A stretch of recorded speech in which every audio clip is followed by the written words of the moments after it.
أعوذ بالله السميع من الشيطان. بسم الله الرحمن. السلام عليكم ورحمة الله وبركاته. الحمد لله والصلاة والسلام على رسول الله وعلى آله وصحبه ومن والاه. رب اشرح لي صدري ويسر لي أمري واحلل عقدة من لساني يفقهوا قولي. ربنا افتح بيننا وبين قومنا بالحق وأنت خير الفاتحين. اللهم صل على سيدنا محمد وعلى آله وصحبه أجمعين. أما بعد.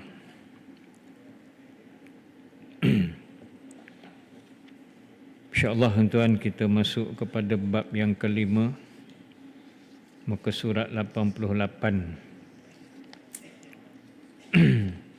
iaitu pembahagian hadis.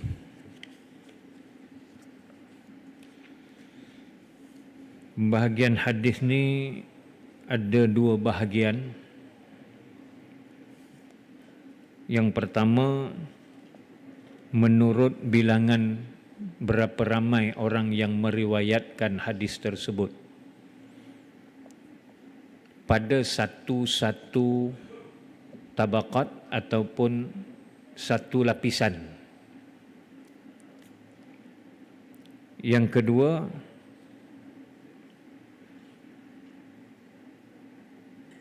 bahagian hadis yang diterima atau ditolak berdasarkan kepada status hadis tersebut, dan status hadis ini ditentukan oleh keadaan orang yang meriwayatkan hadis. Jadi ada dua ya tuan-tuan. Pertama, hadis yang dinilai berdasarkan kepada bilangan perawi ataupun bilangan orang yang melaporkan hadis tersebut bagi tiap-tiap lapisan tabaqat ataupun lapisan, tiap-tiap tahap, tiap-tiap zaman perawi itu meriwayatkan hadis. Yang kedua, hadis yang diterima ataupun ditolak berdasarkan kepada status hadis itu, dan status hadis itu ditentukan berdasarkan keadaan orang yang meriwayatkan hadis. Ada dua. Okey. Yang pertama, bilangan perawi, menurut bilangan perawi. Maka hadis yang dikelaskan mengikut bilangan perawi ini dibahagikan kepada dua.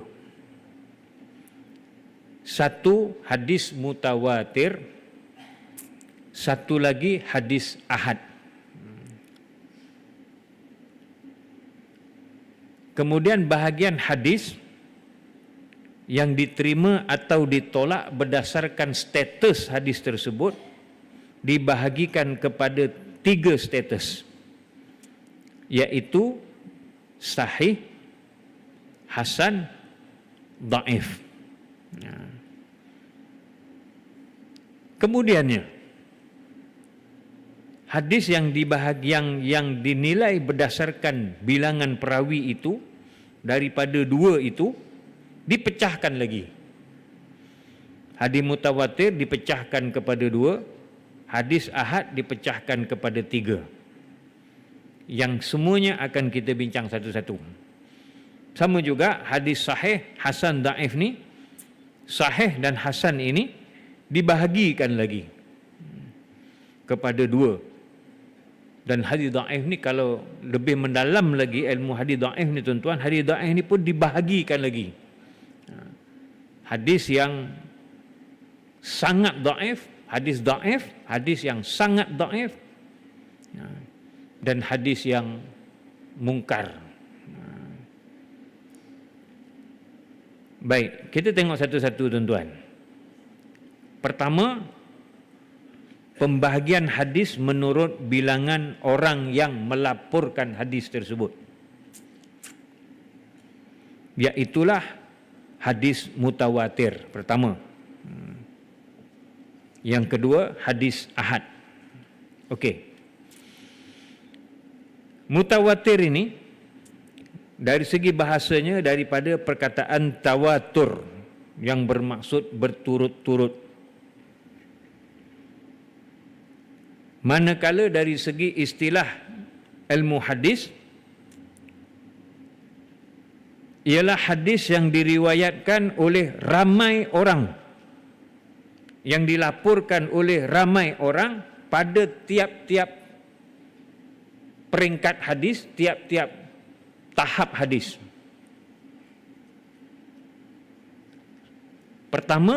Tahap pertama perawi hadis ni sudah tentulah tahap sahabat. Itu tingkat yang pertama.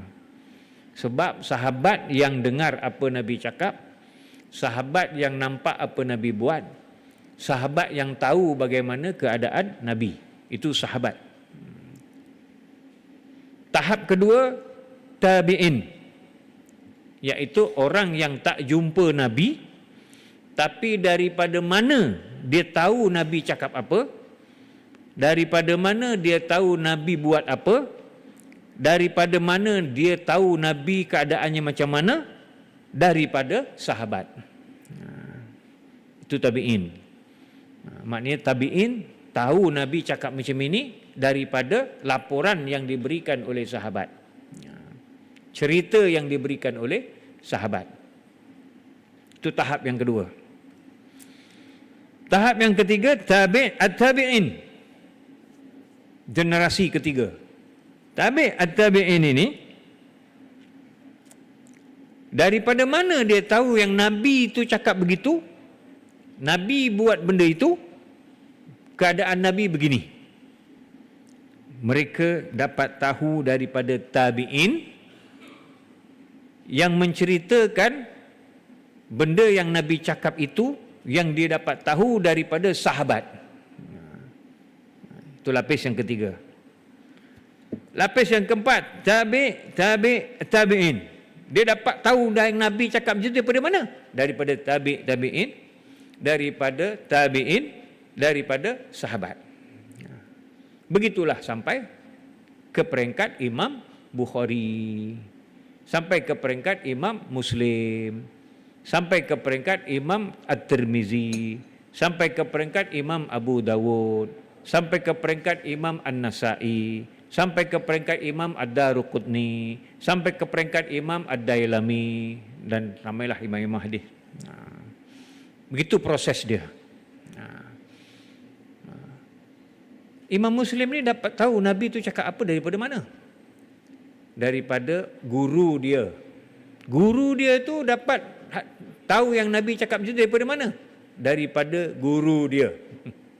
Guru dia tu tahu daripada mana? Daripada guru dia sampailah kepada tabi'in, sampai kepada tabi'in, sampai kepada tabi'in, sampai kepada sahabat. Itu tahap dia. Itu kalau ada papan putih sedap tu, kita boleh tunjukkan. Dia punya tahap dia. Okey. Jadi hadis mutawatir ni tuan-tuan, hadis yang dilaporkan, diceritakan oleh ramai orang di tiap-tiap peringkat. Okay. Pertama, peringkat sahabat. Nabi cakap benda tu, ada 10 sahabat yang dengar. Itu ramai. Kalau ikut ilmu grammar, satu singular. Sikitlah, satu je kan. Dua plural. Plural. Dia bahasa Inggeris tak ada, dia dua je. Satu singular, satu plural. Plural ni lebih daripada satu. 2, 3, 4, 5. Tapi dalam bahasa Arab dia ada 3. Satu mufrad. 2 musanna. 3 dan lebih jamak. Dia ada 3 tahap. Saya tak tahu ada bahasa lain yang mungkin ada lebih daripada tahap tu, wallahu alam. Setakat yang kita tahu, kalau kita kata tunggal, satulah. Kata jamak, banyak. Menunjukkan banyak. Kita lebih mengikut kepada bahasa Inggeris. Bahasa Inggeris, 1 singular. 2 dan lebih plural. Maknanya banyak. 2 tu dah kira banyak. Tapi dalam bahasa Arab, 1 mufrad, 1 je. 2 tak banyak lagi, musanna. Jamak, jamak ni lebih daripada 2, maknanya 3 ke atas barulah dikira ramai. Jadi dalam bidang hadis ni, berapa ramai orang? Berapa ramai orang?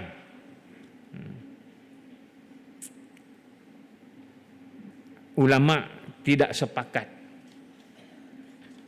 nak menyatakan berapa ramai yang dikatakan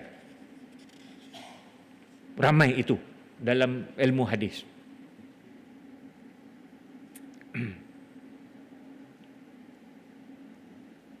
Dalam banyak, ada yang kata 3, itu dah kira mutawatir. Tapi 3 ni agak lemah hujahnya. Sebab 3 ni dia berdasarkan kepada dalam ilmu grammar bahasa Arab lah, ilmu qawaid bahasa Arab. Sebab 3 tu dah kira jamak. Ada ulama kata 7. 7 ni berdasarkan kepada banyak tentang 7 petala langit, 7 lapis bumi, 7 hari, lagi apa yang berkaitan dengan 7.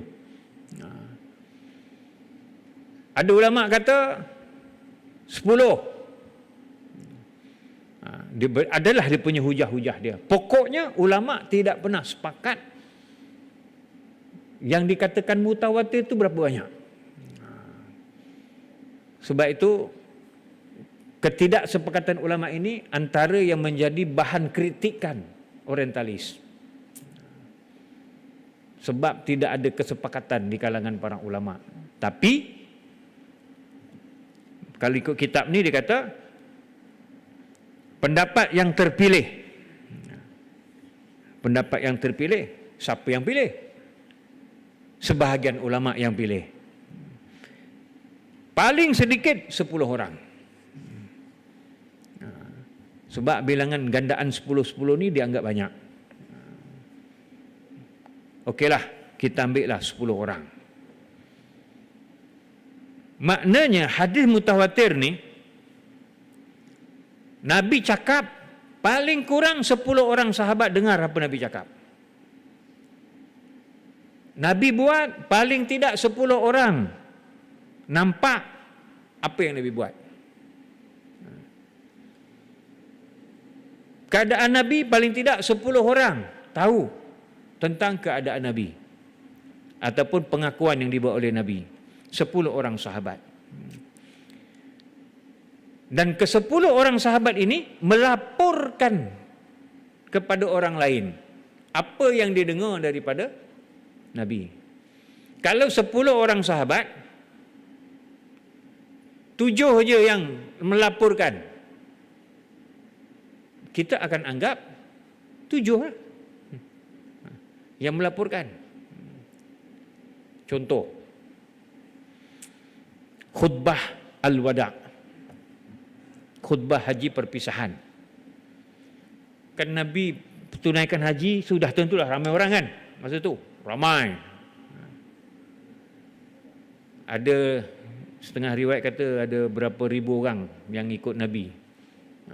Ketika Nabi berkhutbah Hajjatul Wada' itu, haji perpisahan itu, ada 1000 orang sahabat. Tapi adakah, katalah 1000, adakah 1000 sahabat itu melaporkan cerita itu kepada orang? Mungkin 1000 itu laporkan kepada orang, tapi daripada 1000 itu mungkin 900 dia lapor kepada keluarga sendiri je. Pada isteri dia, pada anak dia.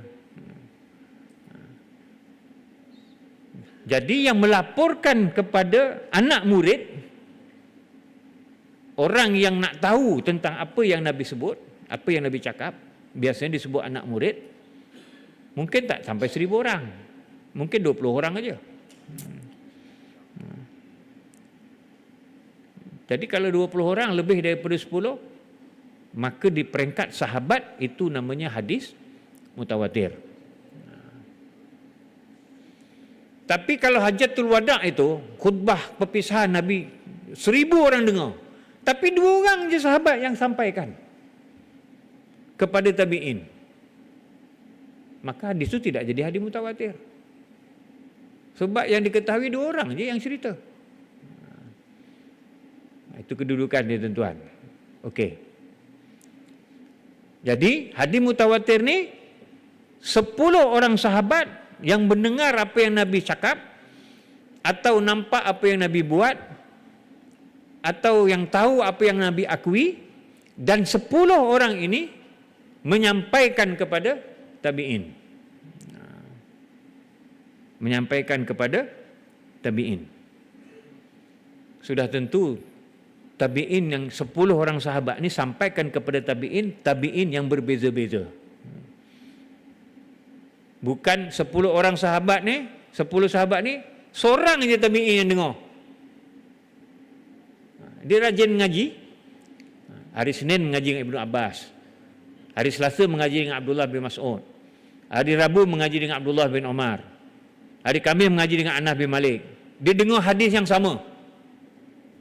Sebab semua sahabat dia mengajar, ialah dia dengar benda yang sama. 10 sahabat dengar benda yang sama. Tapi Hasan Al-Basri seorang aja yang dengar daripada 10 sahabat tu. Kemudian Hasan Al-Basri sampaikan kepada anak murid kat bawah. Ini tak jadi hadis mutawatir. Sebab di peringkat tabi'in seorang aja. Dia mesti di peringkat tabi'in 10 orang juga. Paling kurang. Dan biasanya di peringkat tabi'in ini tak 10 orang. Dia jadi siapa yang bisnes MLM, dia tahulah sistem MLM tu. Sampai bawah makin berkembang. Biasanya kalau hadis tu ramai sahabat dengar, biasanya sahabat berterabur pergi ke Iraq lah, pergi ke Yaman lah, pergi kat sini, dia akan sampaikan benda tu. Orang yang dengar bawah tu mesti lebih daripada seorang. Mesti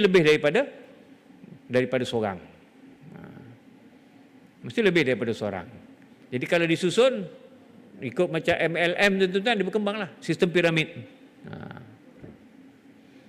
Biasanya begitu, tapi tidak mustahil. Macam kita cerita tadi, ada tabi'in seorang tu aja dengar daripada 10 sahabat. Maka dia tak jadi hadis mutawatir. Dia nak tabi'in pun ada 10 orang. Bawah tabi'in pun mesti ada 10 orang. Lebih 10 orang yang dengar. Sekurang-kurang 10 orang. Barulah hadis itu dinamakan hadis mutawatir. Okey.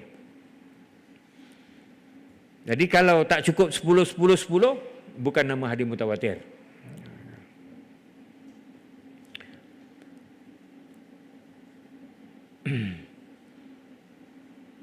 Jumlah perawi yang meriwayatkan satu hadis itu cerita apa yang Nabi yang didengar. Dia cerita apa yang Nabi cakap, atau dia cerita apa yang dia nampak pada Nabi ini, dalam keadaan tidak mungkin mereka ini melakukan konspirasi untuk menceritakan benda yang Nabi tak cakap atau benda yang Nabi tak buat.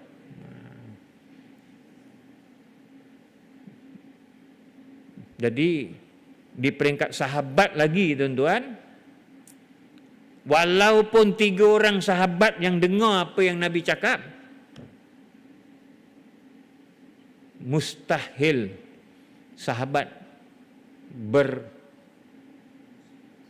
berpakat untuk menimbulkan konspirasi bahawa Nabi tak cakap benda tu,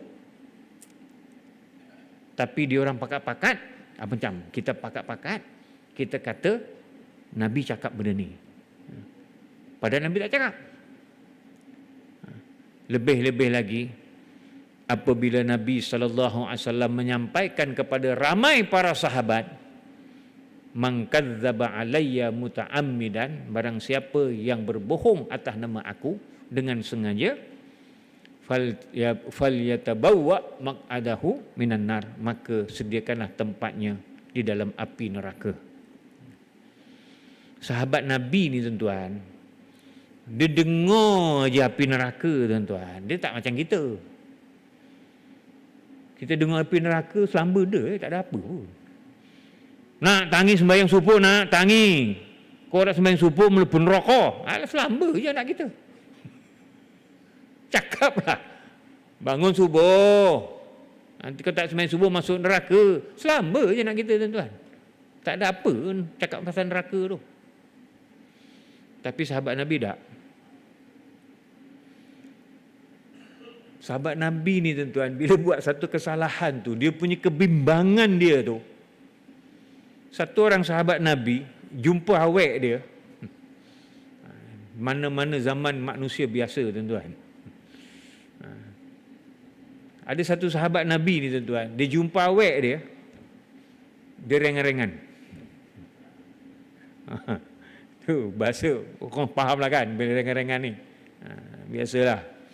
Dating je, lagi-lagi cuma berdua. Adalah yang geratil dengan yang rengan-rengan lah kan. Lepas daripada itu sahabat tu rasa bersalah. Dia jumpa dengan Nabi, ya Rasulullah, aku dah buat dosa. Apa dosa yang kau buat? Aku jumpa dating dengan perempuan tadi, aku rengan-rengan. Nabi senyap, tak cakap apa pun. Tapi nak ceritakan, sahabat ni bila terlanjur buat dosa je, dia akan terus jumpa Nabi, ya Rasulullah, aku buat dosa. Tolonglah minta dengan Tuhan, ampunkan dosa aku. Menunjukkan betapa sahabat itu takut pada dosa.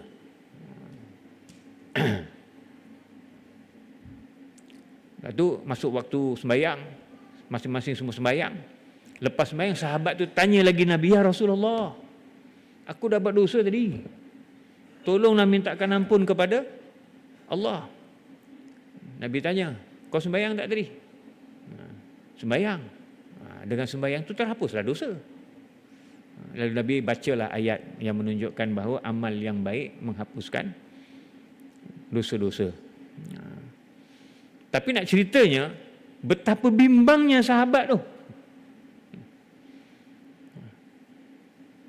Betapa takutnya tu dengan buat tu. Itu apatah lagi sahabat-sahabat yang ternama. Sebab perawi hadis ni adalah sahabat-sahabat yang ternama.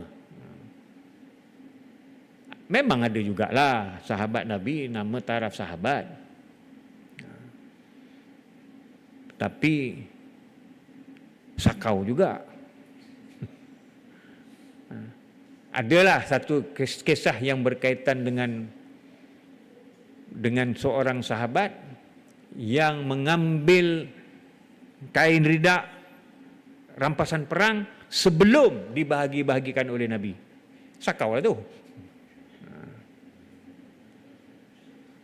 Nabi kata dia akan dikalungkan dengan ridak daripada api neraka.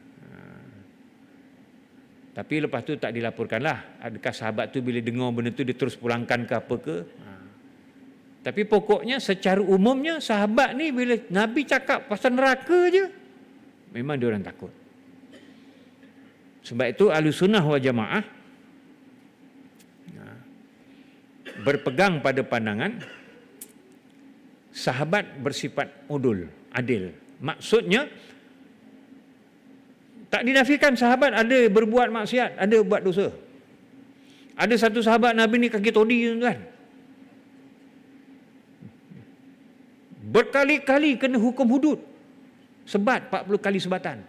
Sampai zaman Abu Bakar, orang mari-mari. Seketagih nak buat macam mana?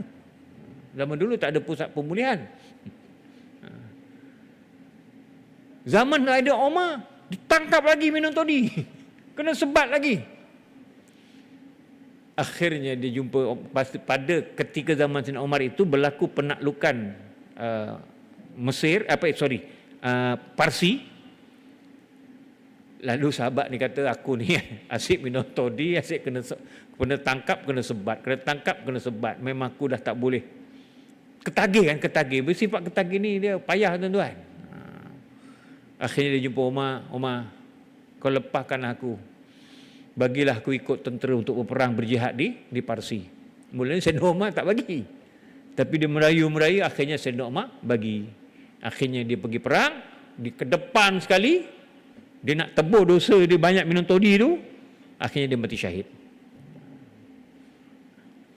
Saya nak ceritanya, tuan-tuan, ada sahabat yang begitu, tapi nilai dia tu lebih daripada kita, sebab dah akhirnya dia pergi mati syahid.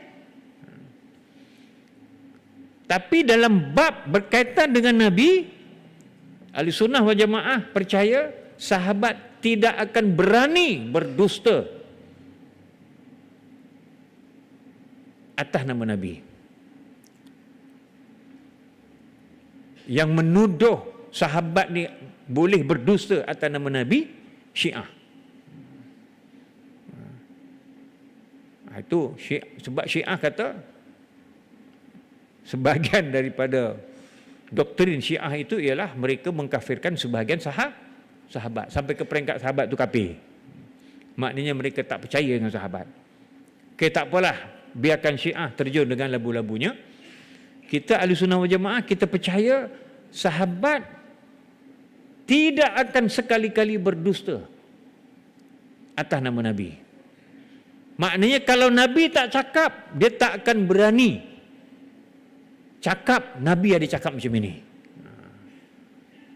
Lebih-lebih lagi sahabat-sahabat yang ternama, lebih-lebih lagi sahabat yang disebut sebagai veteran perang Badar. Lebih-lebih lagi sahabat yang dijanjikan masuk syurga. Kita orang beriman pun dijanjikan masuk syurga, tapi tak garanti. Sahabat yang 10 ni dijanjikan dan garanti. Dah siap dia punya tiket masuk syurga. Kita ni bergantung besok nak mati macam mana. Apatah lagi sahabat yang terlibat dalam bai'atur ridwan, yang semua sahabat ini disebutkan di dalam Quran. Jadi mereka tidak akan berdusta. Apatah lagi mereka berpakat untuk berkonspirasi bahawa Nabi menyatakan begini sedangkan Nabi tak menyatakan begitu. Sebab itu apabila lebih daripada 10 sahabat, kalau kita tengok dalam kitab hadis mutawatir, Qatful Azhar fi Ahadits al-Mutawatirah yang disebut oleh Imam Suyuti, paling kurang pun 7 yang dikatakan hadis mutawatir. 7 yang meriwayatkan, syarat paling antara yang paling kurang disebut. Adalah paling minimum 7.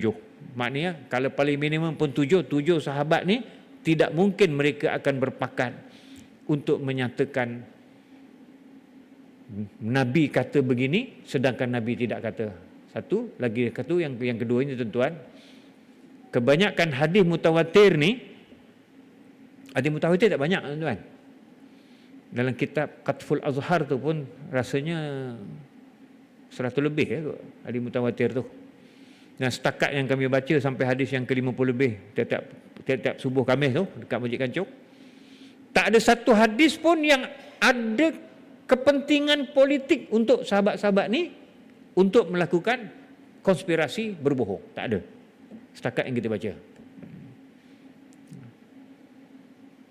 Dia biasa orang nak menipu ni, dia ada kepentingan. Dia ada kepentingan politik, kepentingan bisnes, kepentingan pengaruh keumpamanya. Jadi apa kepentingan sahabat nak berpakat untuk mengatakan benda yang Nabi tak cakap? Tak ada kepentingan. Sebab itu 10 atau 7, paling kuranglah 7 sahabat peringkat itu, maka dianggap bahawa itu memang betul Nabi ada cakap begitu secara sabit, secara pasti. Sebab 7 orang sahabat yang dengar. Lepas tu yang menyampaikan pula di peringkat tabi'in 7 orang juga paling kurang. Saya percaya biasanya akan lebih. Paling tidak pun mungkin daripada 7 orang sahabat tu mungkin jadi 12 orang. Ataupun jadi 10 orang tabi'in yang meriwayatkan. Sampailah ke peringkat yang bawah-bawah. Maknanya ramai jalur periwayatan dia. Bila ramai jalur periwayatan itu, maka dianggap mustahil. Lebih-lebih lagi di peringkat tabi'in, tuan-tuan. Mustahil tabi'in akan berpakat untuk menyatakan mereka menerima hadis ini daripada sahabat sekian secara tipu. Lebih-lebih lagi apabila sahabat A pergi ke Mesir, sahabat B pergi ke Kufah, sahabat C pergi ke Yaman. Kemudian tabi'in Yaman meriwayatkan, tabi'in Kufah meriwayatkan, tabi'in Mesir meriwayatkan. Takkan tabi'in Yaman berpakat dengan tabi'in Kufah, berpakat dengan tabi'in Mesir. Zaman sekarang mungkin boleh berpakat pasal boleh buat grup WhatsApp. Zaman dulu tak mungkin, tuan-tuan.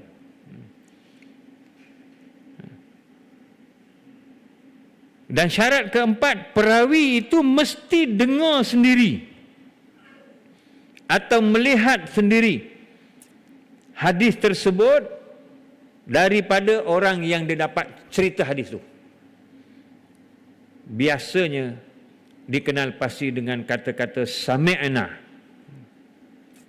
atau kami mendengar, ra'ayna ataupun haddatsana, telah menceritakan kepada kami. Itu gambaran kata hadis mutawatir. Sebab tu hadis mutawatir tak banyak. 100 lebih ya. Mungkin paling banyak pun mungkin 200 kot. Sebab payah nak kata Nabi nak bercakap tu ramai sahabat dengar, ataupun ya mungkin samai sahabat dengar, tapi mungkin yang ramai-ramai itu tak semua menyampaikan apa yang dia dengar daripada Nabi. Sebab kadang-kadang bila orang tak tanya, tak timbul sesuatu tentang isu, dia tak akan sebutlah hadis yang Nabi sebut pasal isu tu, pasal orang timbulkan isu tu. Bila orang timbulkan isu tu, baru orang sebut. Oh, samalah tuan-tuan kita. Pegawai kerajaan bukan semua tahu pun, semua berkeliling. Tak ada isu, tak adalah dia tahu. Bila ada isu, oh rupanya ada berkeliling ni. Macam undang-undang, bukan semua undang-undang kita tahu, tuan-tuan. Ada di antara undang-undang, undang-undang pasal anjing. Mungkin Haji Mali yang kerja majlis tahulah kot. Orang lain semua tak tahu. Bila tengok, oh rupanya ada, rupanya undang-undang anjing. Jadi sama juga dengan hadis Nabi ni, benda tak timbul isu, orang tak ceritalah yang Nabi pernah cakap tentang isu tersebut. Sebab isunya tak timbul. Sebab itulah ulama-ulama hadis memberikan hukum kepada hadis mutawatir ini. Dia mencapai taraf ilmu daruri, iaitu ilmu yang yakin, tidak boleh dinafikan kebenaran bahawa Nabi memang ada cakap macam itu. Nabi memang ada buat macam itu. Nabi memang ada mengakui perkara tersebut. Sebab ramai orang cakap benda itu, mustahil orang itu berpakat untuk kata Nabi tak cakap, tapi dia kata Nabi cakap.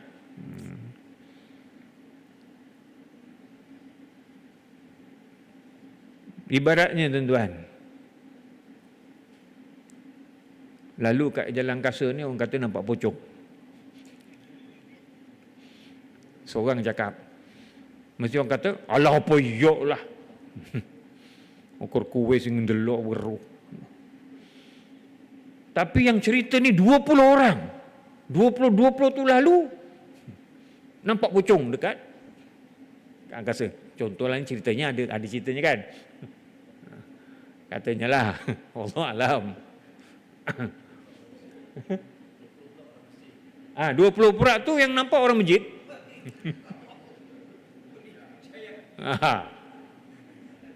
Takkan orang kata dia dah bukan sampai tahap takkan lebay nak menipu. Dia dah sampai tahap 20 orang yang dengar. Lagi-lagi kalau ramai. Itulah ibaratnya tuan-tuan. So sahih lah cerita itu. Sebab itu pakar hantu Profesor Dr. Mahyudin, pensyarah Universiti Malaysia Pahang, Sultan Ahmad Shah, UMP SAS. Dia di antara kes-kes yang berkaitan orang nampak hantu apa dia, orang biasa orang panggil dia. Ada satu kes hospital tu dia baru buka tempat baru. Hospital tu dah lama. So dia nak katalah buat bangunan baru, dia tebanglah ke kawasan baru kan. Jadi dia dapat panggilan telefon daripada pihak hospital. Dia kata, "Ustaz, ada staf nampak pocong. Nampak hantu lah dekat satu sudut dekat hospital tu." Dia tanya, pertama, ada kawasan baru buka ke? Ya. Okey. Itu pasal biasanya tempat hantu kena kacau kan. So hantu tu berkeliaran lah. Sama macam monyet, tempat dia dikacau, sekarang monyet berkeliaran kan tempat kita. Yang kedua, staf tu seorang nampak ke ramai staf yang nampak? Ramai staf nampak. Maknanya bukan jaga yang nampak. Misi nampak, doktor nampak, HA nampak. Dan nampaknya di tempat yang sama. Di tempat yang sama. Maknanya betul. Sebab ramai yang nampak. Itu maksud mutawatir tadi tu. Jadi ramai yang nampak, maknanya betul lah. Memang betul lah ada pocong kat situ. So, salah satu cara nak mengubatnya macam mana? Beli baygon yang warna hijau tu. Jangan main tuan, baygon warna hijau tu boleh halau hantu tau. Dia suruh sembur kat tempat tu. Banyak-banyak. Akhirnya besoknya dah tak nampak lah. Salah satu alat untuk halau hantu tuan-tuan, cuka getah. Apa nama saintifik asid apa itulah yang orang zaman dulu buat cuka getah tu kan baunya semacam. Tapi yang ori tau, bukan yang bercampur, yang ori. Itu tak banyak kedai jual. Itu antara bahan yang boleh menghalau hantu lah. Tapi cuka getah tu kuat tau. Dia sembur kat dinding, kelotok dindingnya. Sebab cuka getah tu kan kalau kena kita punya tangan pun dia akan kan. Dia boleh mengakis, dia sifat mengapis. Sebab dia baunya itu. Itu di antara petua-petua berdasarkan empirikal lah daripada profesor ni. Rupanya baygon tu memang eloklah simpan. Sebab baygon tu, bomba pun pakai baygon kan nak ular kan.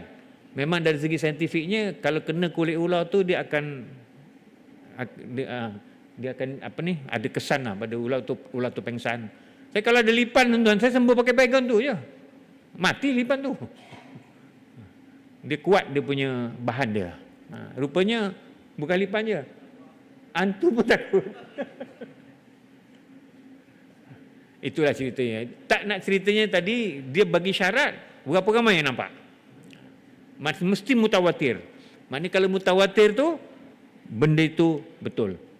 Sebab itu, hadis mutawatir ini diterima tanpa perlu dibahaskan keadaan perawi-perawinya. Imam Suyuti berkata, wajib beramal dengan hadis mutawatir. Tanpa membahaskan, kita kena terima bahawa memang itu yang Nabi cakap, memang itu yang Nabi buat, sebab dia sabit secara yakin, sebab ramai. Kalau kurang, itu baru masuk kepada sahih, daif. Sahih pun tak semesti diterima bulat-bulat. Itu dia adalah perbahasan dari usul fiqh pula. Nak ceritanya hadis mutawatir dia macam Quran. Status keberadaan dia itu macam Quran. Siapa menafikan Quran, kafir. Siapa menafikan Nabi pernah bercakap begini berdasarkan hadis mutawatir, boleh jatuh kafir. Sebab dia menafikan benda yang pasti Nabi ada cakap. Itu hukum hadis mutawatir. Wallahu alam. Akhir dengan tasbih kafarah dan suratul Asr. Bismillahirrahmanirrahim. Subhanakallahumma wa bihamdika asyhadu an la ilaha illa anta astaghfiruka wa atubu ilaik. Bismillahirrahmanirrahim. Wal 'asri innal insana lafi khusr illa alladzina amanu wa 'amilus solihati wa tawasaw bil haqq wa tawasaw bis sabr. Shadaqallahul azim.